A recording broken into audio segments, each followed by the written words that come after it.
Hello बच्चों, आप सभी का हमारे YouTube चैनल आइडियल 2 क्लासेस में स्वागत है। बच्चों, आज हम आपके लिए एडकेट अभ्यास पुस्तिका लेके आए हैं। इस एडकेट अभ्यास पुस्तिका के माध्यम से आज आपको विषय सामाजिक विज्ञान का भाग 2, जो भाग 1 है इतिहास यानी हमारा अतीत, उसके जो अध्याय 4 है, अध्याय 4 के महत्वपूर्ण प्रश्नों को बताएंगे और 21 कक्षा के लिए, कक्षा 7 के लिए। और एडकेट अभ्यास पुस्तिका को मध्य प्रदेश राज्य शिक्षा केंद्र भोपाल द्वारा वर्ष 2023-24 के लिए बनाया गया है। तो चलिए देखते हैं हम अध्याय 4 मुगल 16वीं से 17वीं शताब्दी तक। अध्याय 4 देखेंगे तो देखिए यहाँ पे क्या दिया है। अध्याय 4 में मुगल 16वीं से 17वीं शताब्दी। इसका प्रश्न नंबर 1, अकबर के शासनकाल में टोडरमल द्वारा व्यवस्था देखी जाती थी। प्रश्न क्या है, अकबर के शासनकाल में टोडरमल द्वारा व्यवस्था देखी जाती थी। अ नंबर कानून व्यवस्था, ब नंबर सैन्य व्यवस्था, श नंबर धार्मिक व्यवस्था और द नंबर राजस्व व्यवस्था। तो इसका सही आंसर आ जाएगा द नंबर राजस्व व्यवस्था। इसके बाद प्रश्न नंबर 2 देखिए। प्रश्न नंबर 2 क्या कह रहा है, 1526 में मुगल शासक बाबर ने किस सुल्तान को हराकर दिल्ली और आगरा को अपने कब्जे में कर लिया। इसके 4 ऑप्शन दिए। अ नंबर इब्राहिम लोदी, ब नंबर बहलोद लोदी, स नंबर अलाउद्दीन खिलजी और द नंबर फिरोज शाह तुगलक। तो इसका सही आंसर आ जाएगा आपका अ नंबर इब्राहिम लोदी। आपका प्रश्न नंबर 2 कंप्लीट होता है। इसका नेक्स्ट प्रश्न है आपका प्रश्न नंबर 3। प्रश्न नंबर 3 क्या कह रहा है, अकबरनामा और आईने अकबरी के लेखक थे। 4 ऑप्शन दिए हैं। अ नंबर अकबर, ब नंबर जियाउद्दीन बरनी और स नंबर औरंगजेब और द नंबर अब्दुल फजल। तो इसका सही आंसर आ जाएगा द नंबर अब्दुल फजल। इसके बाद नेक्स्ट प्रश्न है आपका प्रश्न नंबर 4। प्रश्न नंबर 4 कह रहा है, मुगल कौन थे। प्रश्न क्या है आपका, मुगल कौन थे। और इस प्रश्न को यदि आपको उत्तर खोजना है तो आप क्या करेंगे, आपकी पाठ्य पुस्तक के पृष्ठ क्रमांक 40 में इसका उत्तर देख सकते हैं। चलिए इसका उत्तर देखते हैं।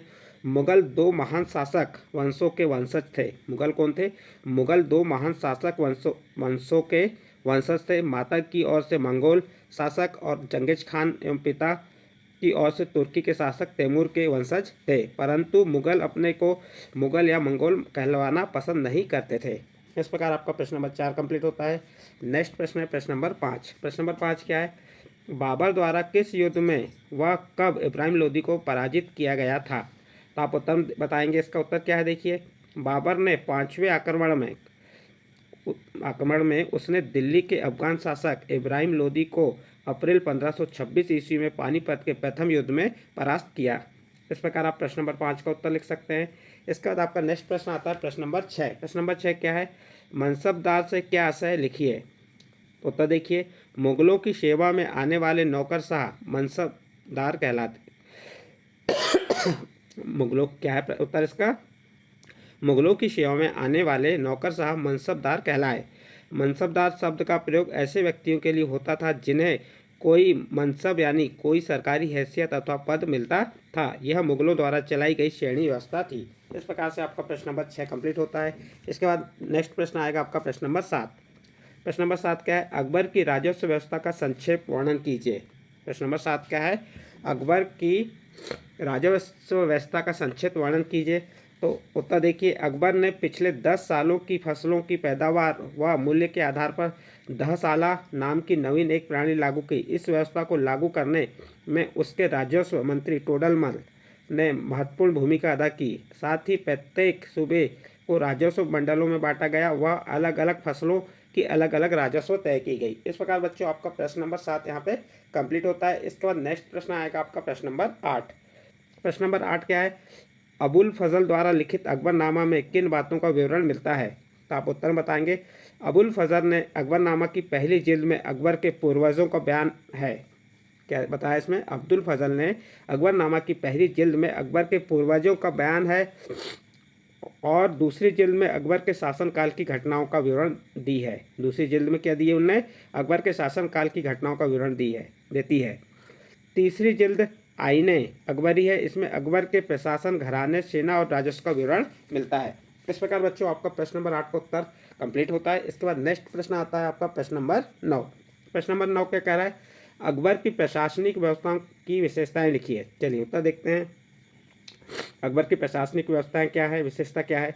तो चलिए इसका उत्तर में, प्रशासन के मुख्य अभिलक्षण अकबर ने निर्धारित किए थे। जो प्रशासन के मुख्य अभिलक्षण अकबर ने निर्धारित किए थे और इनका विस्तृत वर्णन अब्दुल फजल की अकबरनामा विशेषकर आईने अकबरी में मिलता है। अब्दुल फजल के अनुसार साम्राज्य कई प्रांतों में बटा हुआ था जिन्हें सूबा कहा जाता था। सूबों के प्रशासक सूबेदार कहलाते थे जो राजनीतिक तथा सैनिक दोनों प्रकार के कार्यों का निर्वाह करते थे। तो इस प्रकार से आप बच्चों प्रश्न नंबर 9 का उत्तर लिख सकते हैं।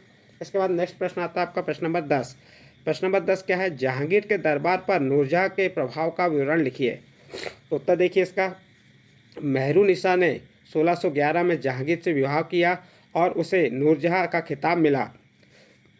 नूरजहाँ हमेशा जहांगीर के प्रति अत्यधिक वफादार रही और उसको समय समय पर सहयोग देती रही। नूरजहाँ के सम्मान में जहांगीर ने चांदी के सिक्के जारी किए, जिसमें एक और उनके स्वयं के खिताब उत्कीर्ण थे और दूसरी ओर रानी नूरजहाँ के नाम से गढ़ा। इस प्रकार से आपका प्रश्न नंबर 10 यहाँ कंप्लीट होता है। इसके बाद नेक्स्ट प्रश्न आता है आपका प्रश्न नंबर 11। प्रश्न नंबर 11 क्या कह रहा है? अकबर के धर्म संबंधी विचारों को संक्षेप में लिखिए। क्या कह रहा है? अकबर के धर्म संबंधी विचारों को संक्षेप में लिखिए। चलिए इसका उत्तर देखते हैं। अकबर भारतीय इतिहास का प्रथम शासक था जिसने विभिन्न धर्मों को समझने के लिए 1576 में आगरा में इबादत खाने की स्थापना की। इस इबादत खाने में विभिन्न धर्मों के बारे में जानने के उपरांत वह इस निष्कर्ष पर पहुंचा कि सभी धर्मों के मूल में शांति व दया का भाव अनुमान है, जिसे उसने सुलह एक कुल की नीति के माध्यम से अपने राज्य में लागू किया। इसके बाद प्रश्न 12 देखते हैं। प्रश्न नंबर 12 क्या कह रहा है? मनसबदार और जागीरदार में क्या भिन्नताएं थी, लिखिए। उत्तर देखिए, मनसबदार राज्य सरकार के उच्च अधिकारी होते थे जिनके पास राजनीतिक और प्रशासनिक अधिकार और कार्य होते थे। जागीरदार राज्य की ओर से कर वसूलने और उसका हिसाब किताब रखने का कार्य करते थे। इसके साथ ही जागीरदार एकत्रित कर को मनसबदार को सौंप देते थे। इस प्रकार जो मनसबदार और जागीरदार में भिन्नता लिख सकते हैं आप। आपका प्रश्न नंबर 12 कंप्लीट होता है और इस प्रश्न के साथ ही आपका जो अध्याय था कंप्लीट होता। अध्याय क्या था आपका? मुगल 16वीं से 17वीं शताब्दी तक, अध्याय 4। बच्चों आपको अध्याय 4 के जो प्रश्नों के उत्तर बताए ये अच्छे लगे हों तो आप हमारे चैनल आईटीएल देव क्लासेस को सब्सक्राइब कीजिए, लाइक कीजिए एवं अन्य ग्रुप में शेयर जरूर कीजिए।